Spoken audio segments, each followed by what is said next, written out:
Hey guys, how's it going? Hope you're doing well. My name is Crown, and today I'm going to read you some very interesting stories that I hope that you're gonna love. And now, without further ado, let's go! This is my story and it's damn long.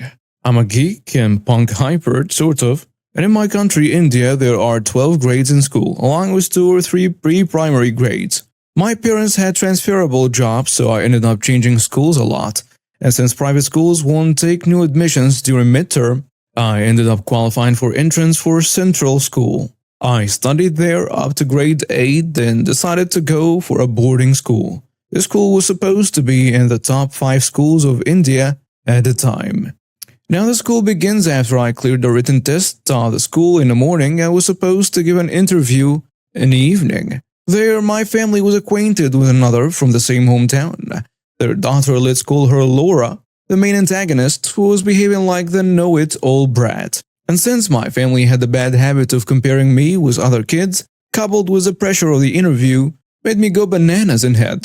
Well, Laura went to give an interview first and came out upset, stating she answered only 9 out of 10 questions correctly. Well, I answered 5 of them and still got selected. It was more of a personality test. Knowledge was tested in the written part, but I had to endure all of my family commentary about how it was just luck or you won't survive, the school is full of girls like Laura, till school term started and I started living in a hostel. Now, being a student of bad government schools, I started suffering mainly because the school was strictly English speaking and my spoken English skills were disastrous. I remember when my teacher asked me why I hadn't done my homework, and I answered, "Ma'am, I was absent tomorrow." Also, this was my first time away from home, so I got homesick too often. Add to it the stress of weekly tests and disgusting compared to home hostel food. Well, I was experiencing hell. So within 3 months, people's perception for me was that I was dumb, shy, and that I lacked common sense. Only my hostel mates knew my true nature. So I was already stressed, and this girl Laura thinks it's funny to gang up on me and bully me.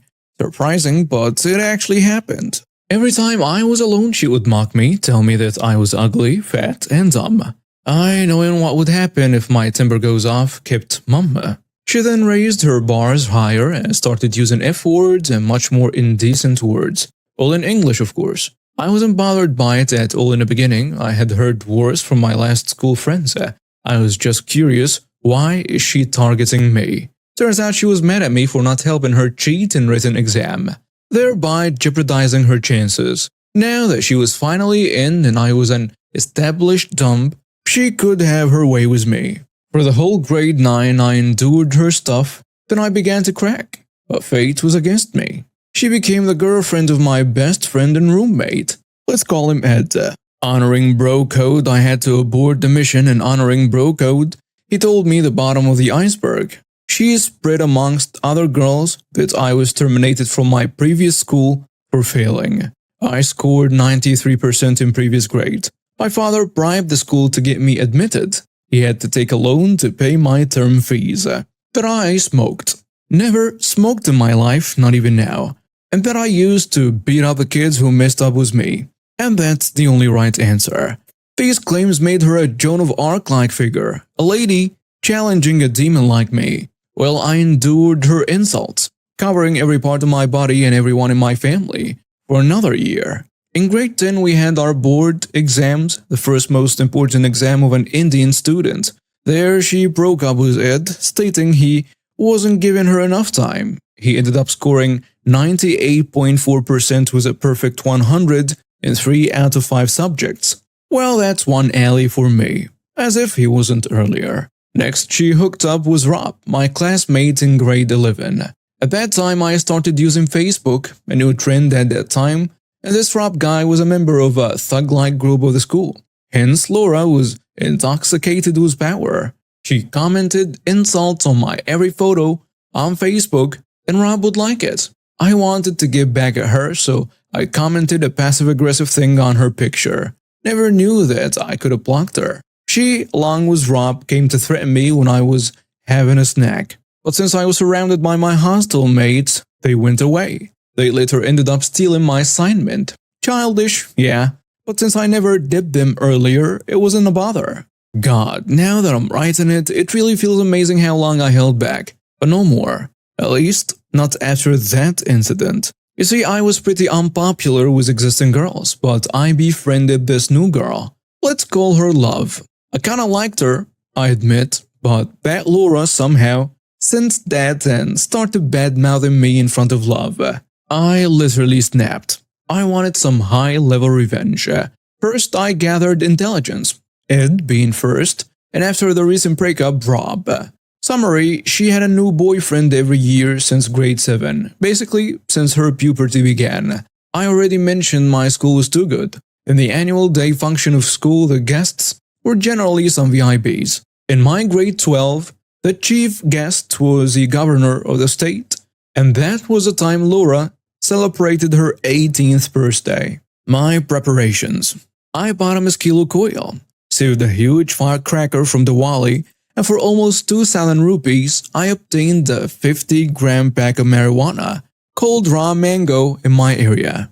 I spied Laura till I came to know she was gonna do something in the girls' room with her new bae on annual day, since everyone would be busy with functions. I then experimented with mosquito coils burn times, and I can proudly say that 3 inches of coil burns for half an hour, finalizing. On the annual day, I handed marijuana back to Ed and set up 12 inches of coil, coupled with a firecracker inside the girls' room. 2 hours before their meeting, Ed put the marijuana back in her school bag just when she left the class for the auditorium. And then, while our governor was giving a speech, there was a blast heard. Prefects ran to the source, found Laura smooching her new bae, and she tried to dismiss her hands in a blast, so prefects insisted on checking her school bag. She agreed, confidently, too confidently. By now, even the guards of the governor came to investigate. Principal and teacher came too, maybe trying to show themselves active. And in front of everyone, a 12th grade schoolgirl was caught with the illegal raw mango in her possession.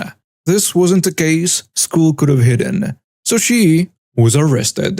To hell with her expected all-India rank of 15 in mock engineering entrance tests. It was 9 years ago and I went on to a good engineering college and landed a great job. Never heard of her again. Maybe she's released, I don't know. All I know that the face she made when the prefects took out marijuana from her bag was just priceless.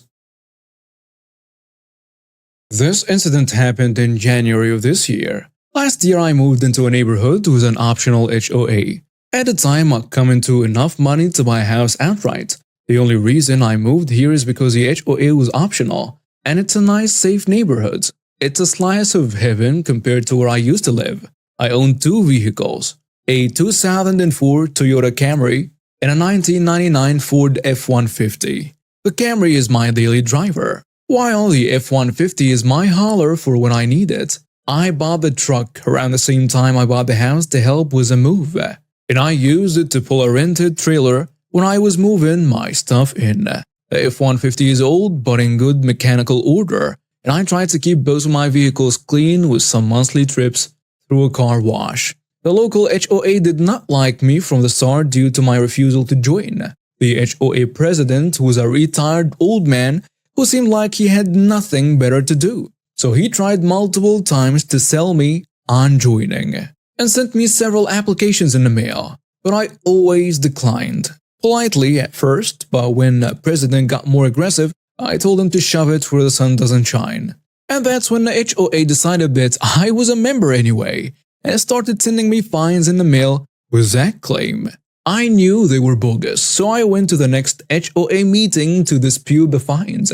They tried to tell me that by living here, I'm in the HOA whether I liked it or not. This was an obvious power move and something I was ready for. I could only laugh in amazement of their stupidity and said as much to them, then told the board that not only was I not a member, but I'd gotten a lawyer to write up CND for them. I handed the envelope over, the board skimmed it, then furiously told me to get out. The fine stopped for a few months, then started right back up again at random.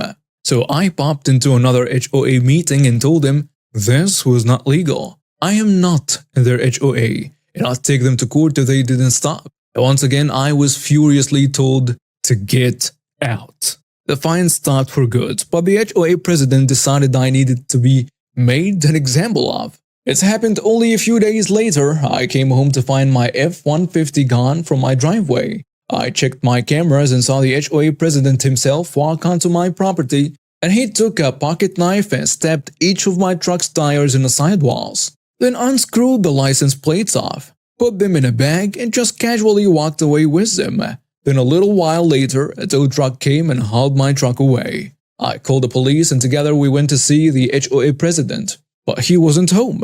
Was my situation explained? This was not considered a civil matter, but grand theft auto. The police traced the tow truck as being from a local junkyard and not from an impound lot. I accompanied the police there. Not only was the HOA president present at a junkyard, but my F-150 was there being taken apart by about 4 men. They had already removed the headlights, hood, bumper, radiator, and all the panels out the front of the truck by the time we got in there. There was stuff disconnected all over the engine bay, and the catalytic converters had already been cut out. The HOA president looked like a deer in headlights when he saw me there with the police.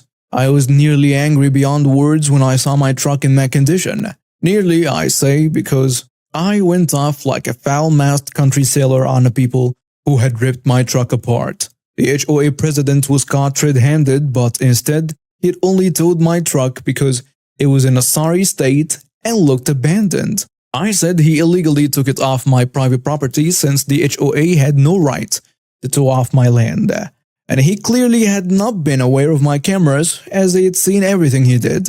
He went pale at first, then furiously tried to stomp towards me looking like he was ready to fight, while yelling my truck had been an eyesore. So he got rid of it. This action earned him some new bracelets and a free ride to the station.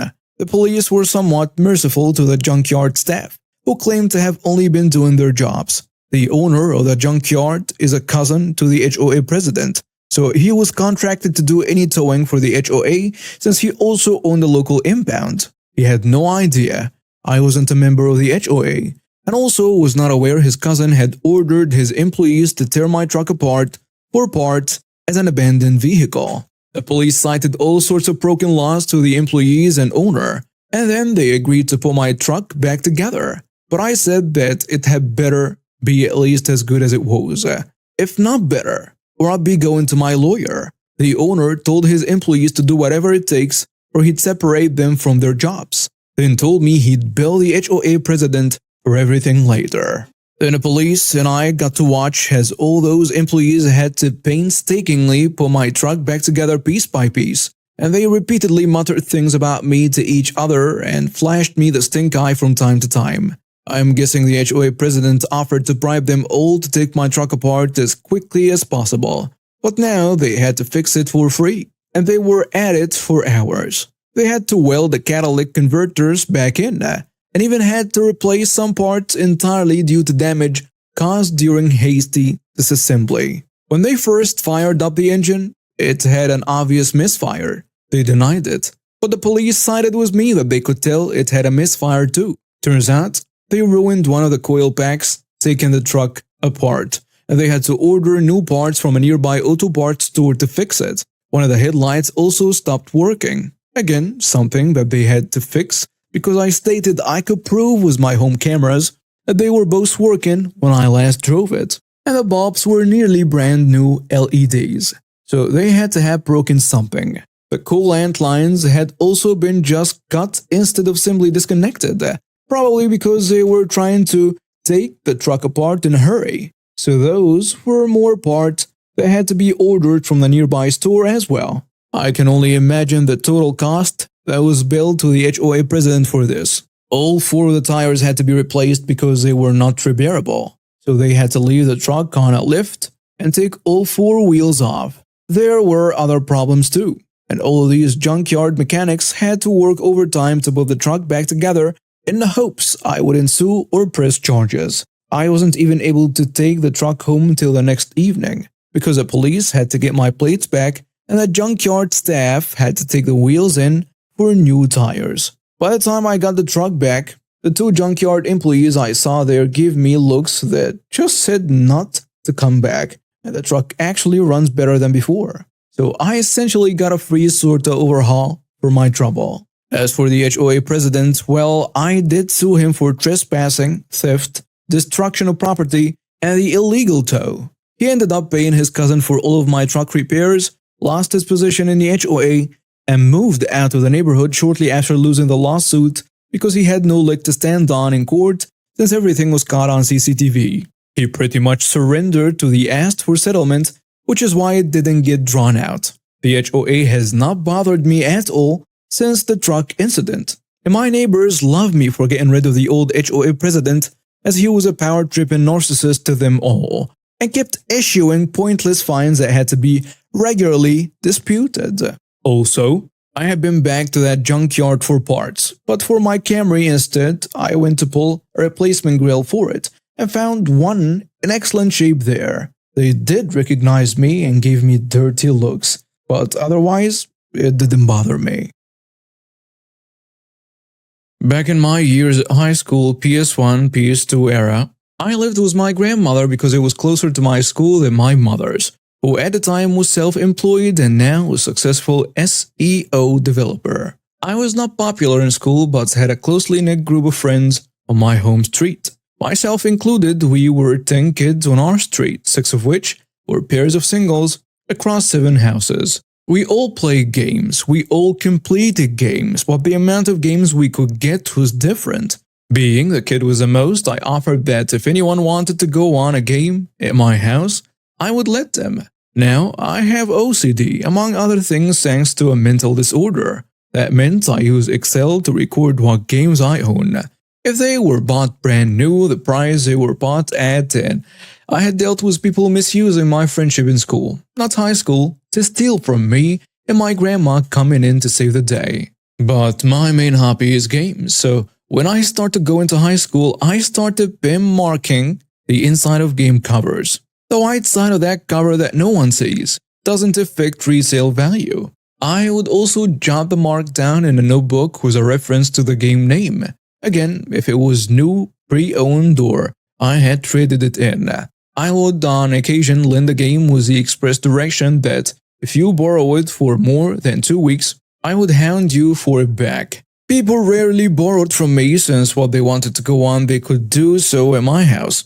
Around the age of 14, games started going missing. Losing one was not new to me, but the frequency of games that went missing had increased. So I set a test. I bought a second notebook and wrote down where each game should have been, editing it if I moved it. Sure enough, my copy of FF10 in my PC drawer wound up lost. It was then I realized the worst. One of my friends was stealing from me.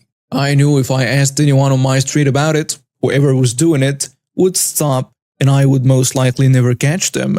Fortunately, the ball was not rolling on certain things. While game FAQs was a thing, it wasn't big enough a thing in my neck of the woods for anyone other than me to be using it, and I kept it that way by helping anyone on my street with information. Bear in mind as well, the internet was not so readily used as it is now, and a PC did not mean internet access. A PC was just a workstation for schoolwork and PC games bought at a store. If you had the internet, it either came with a dial-up that was used by one person in the house, or you used a Sky Internet keyboard to search using your set-top box. Secondly, and most importantly, it was a 15-minute ride to town and a 2-hour drive to the nearest city. The difference, town did not have a game station. The 2 places that sold and traded games in town had one policy.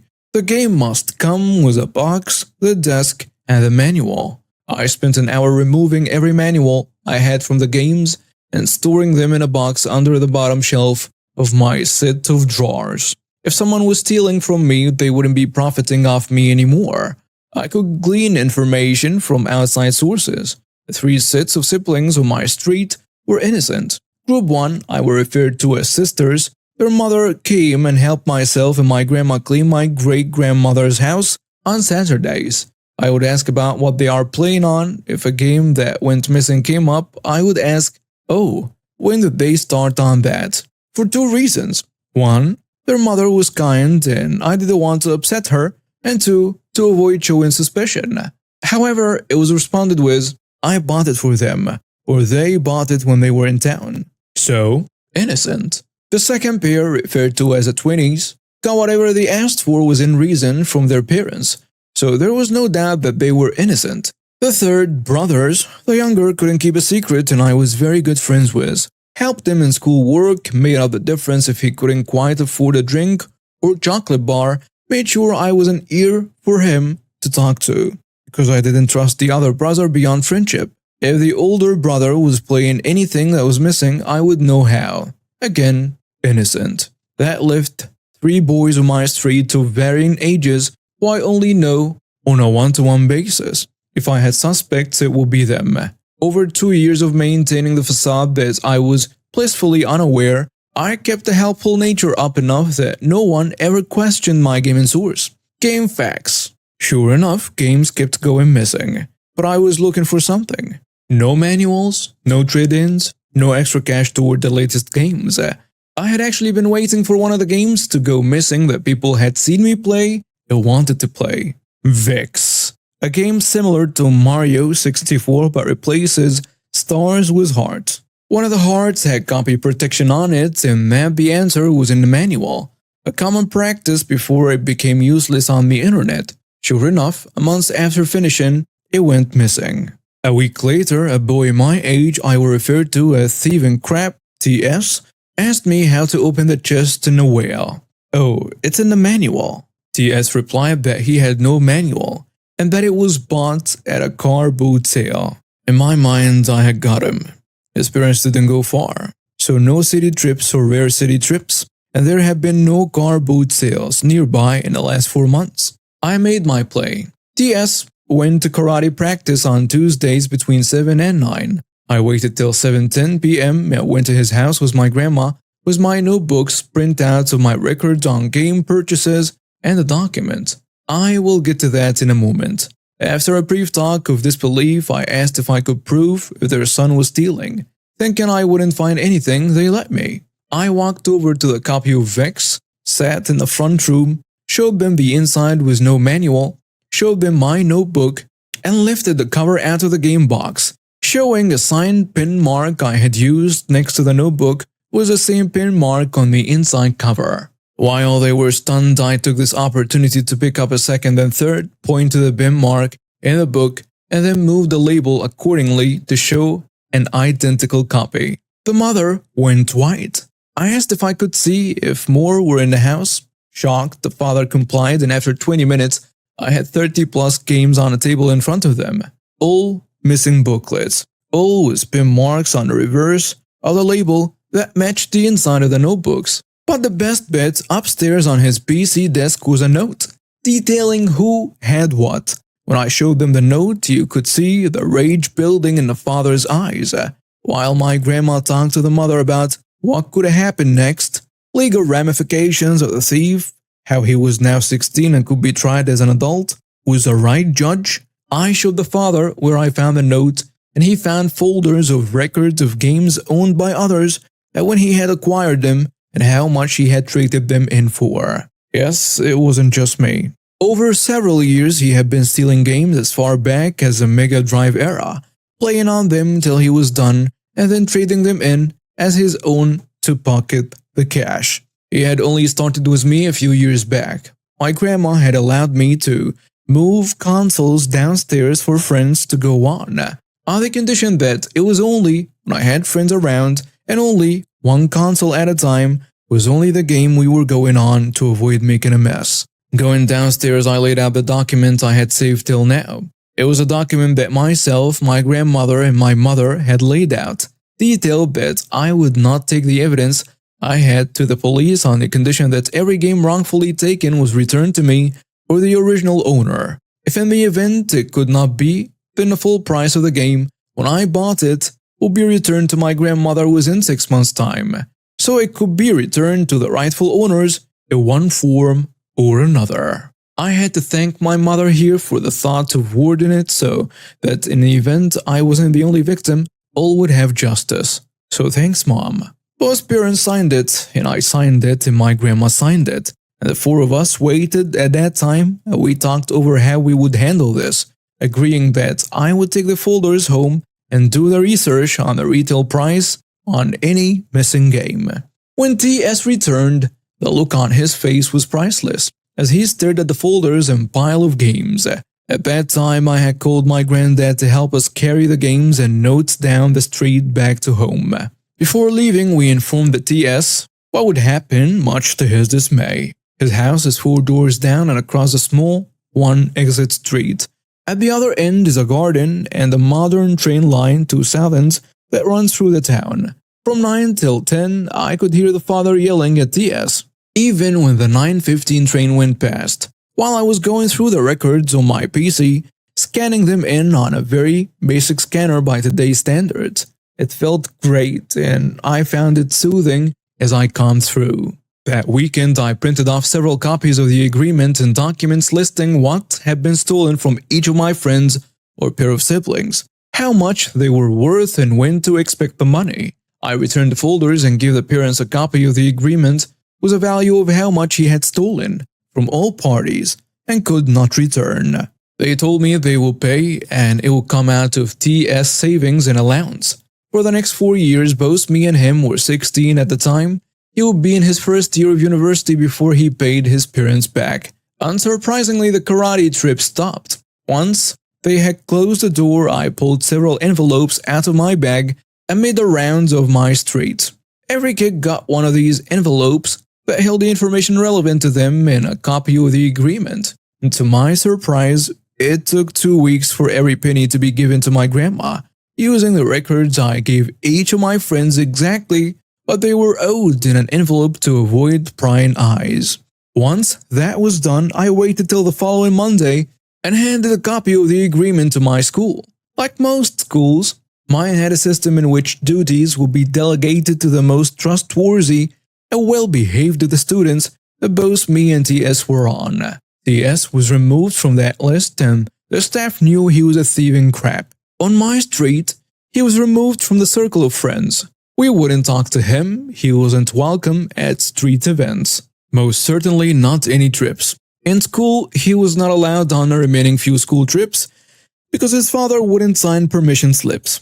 After that, I didn't change. Sure, we were one friend down, but none of my games went missing again. At 18, I moved because of college to my mom's, but I had only used up the money returned to me by then on a 360. My mom keeps a framed copy of the signed agreement in the office, and I keep the original framed in my office to this day to remind me. Unsurprisingly, after finishing high school, he and his parents moved away, as it was quite clear that the kids and parents alike wanted nothing to do with him.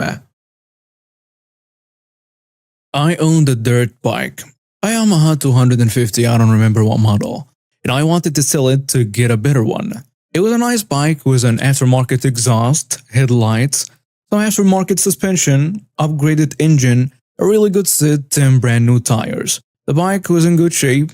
It was worth €4,000. Some people came and went and then showed up. The typical I'm better than you type of family. They asked about the bike and how long I owned it. I answered all the questions and they asked me to start it. There was no gas in the bike, so I went to my garage to get some. After I get the gas can, I see them driving off with my bike on the back of their car. I was pissed. Then I remember I have a tracking device on it, so I take my phone to see where they are. They lived about 15 kilometers away, so I started planning. I wanted to sneak there, take my bike and drive off, revving the piss out of my engine. So I did it.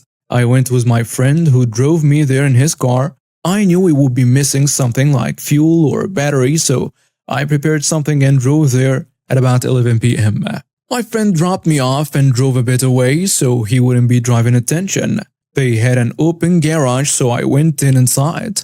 They had spray painted the plaque, but they only painted the plastic. I went to look at the VIN number and it was a match. As I suspected, it had no fuel, so I filled it up. After checking for anything missing, I found some rattle cans of black paint that they used to paint the bike. You can see where this is going. I take the cans and spray paint everything as I'm done. I get on my bike and get ready to drive off, and the battery is dead.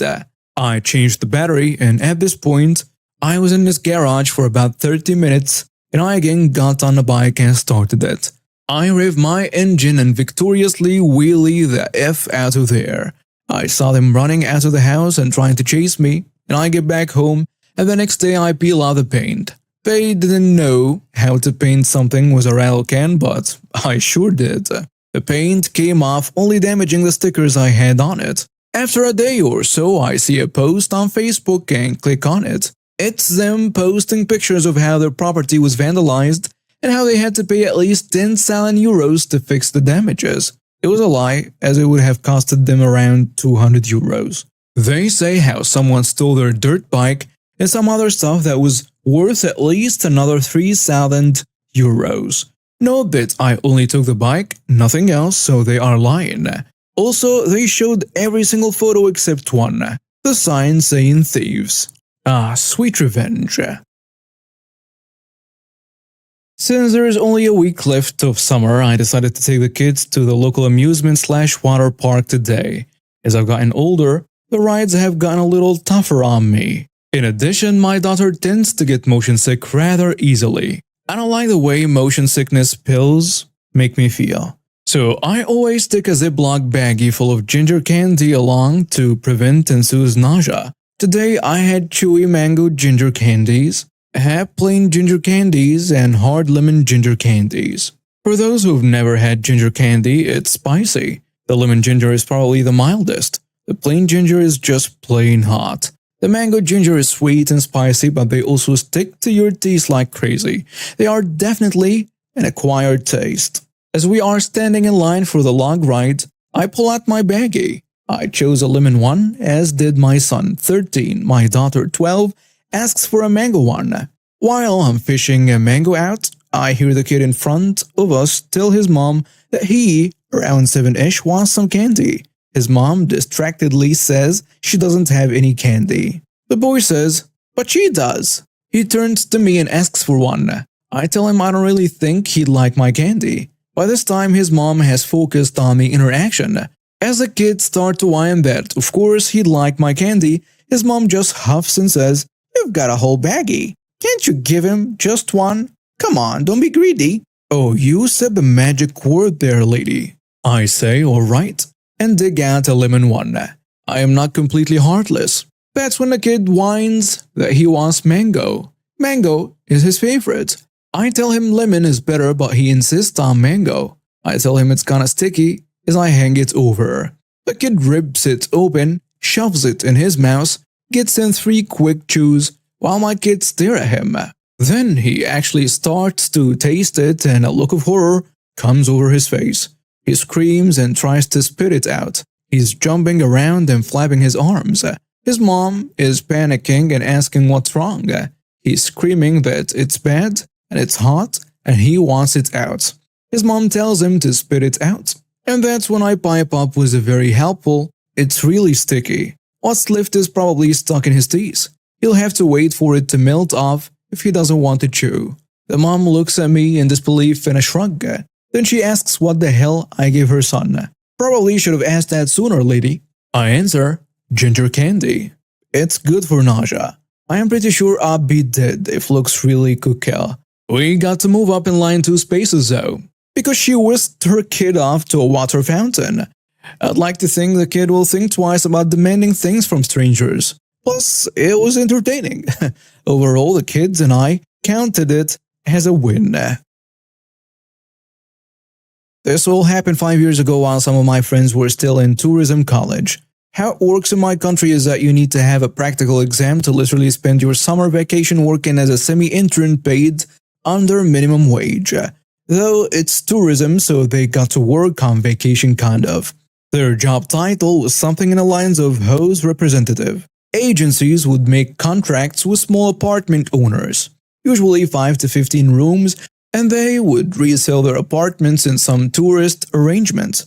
Job of my friends was to basically show guests around and be on 24/7 call if any of the guests ever needed anything. So in perspective, houses were scattered around the city/even cities and it was sometimes very hard to get by them, especially as agency was run by, as always is, fat greedy guy who didn't really care about providing or rarely provided any means of transportation. So when just two guests would need something, it would take you an hour just to walk from point A to point B. So how one day-to-day operation would look for them? They had income of new guests, 2 times a week I think. An agency would usually transport people by plane and buses, so it would be just one big group. This is your apartment. There is store, there is beach. Call me if you need anything. Easy as that in 90% of the time.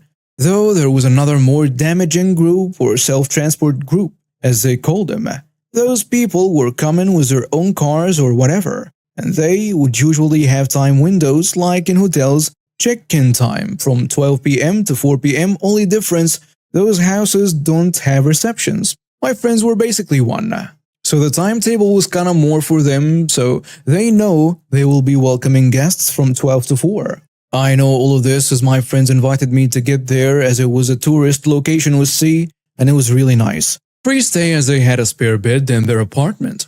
I only had to spend money on food and nightlife. Also, I was kinda shadowing my friends while they were doing their work and usually eavesdrop just from pure boredom. So one day they had to welcome guests at a very nice villa resort.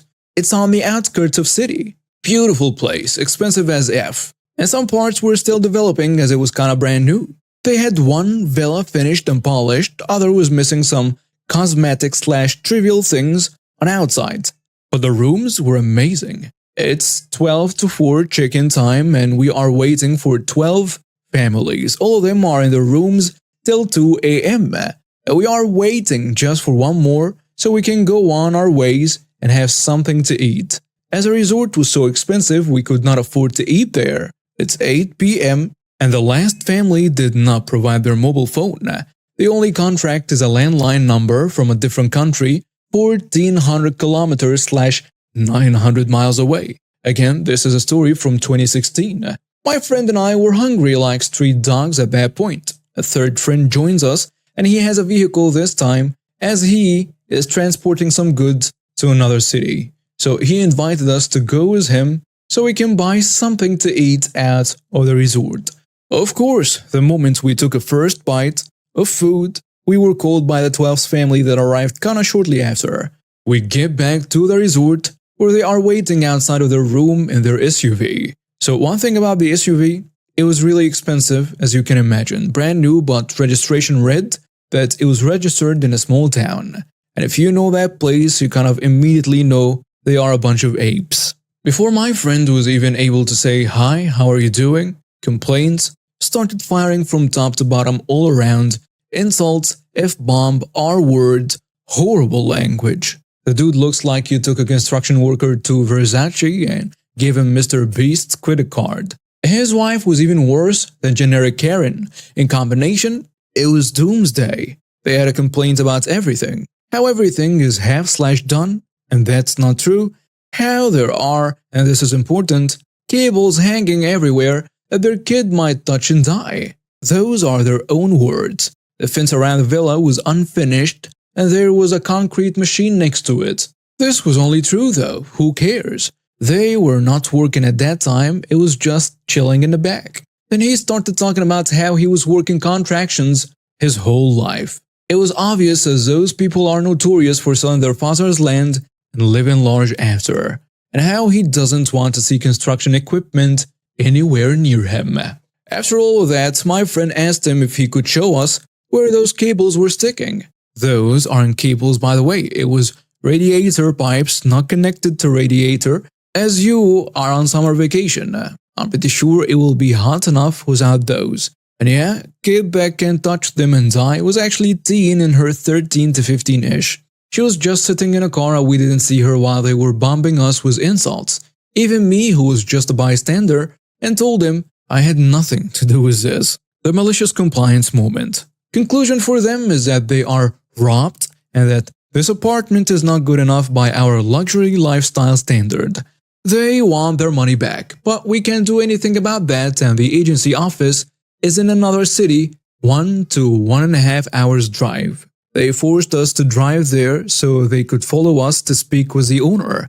The moment we get there, they start with the same lunatic behavior, yelling, insulting everything, though this time in the middle of a very crowded city. What we failed to mention was that 2016 was a hell of a vacation year. Everything was booked to 2017. We saw people begging for literal shade.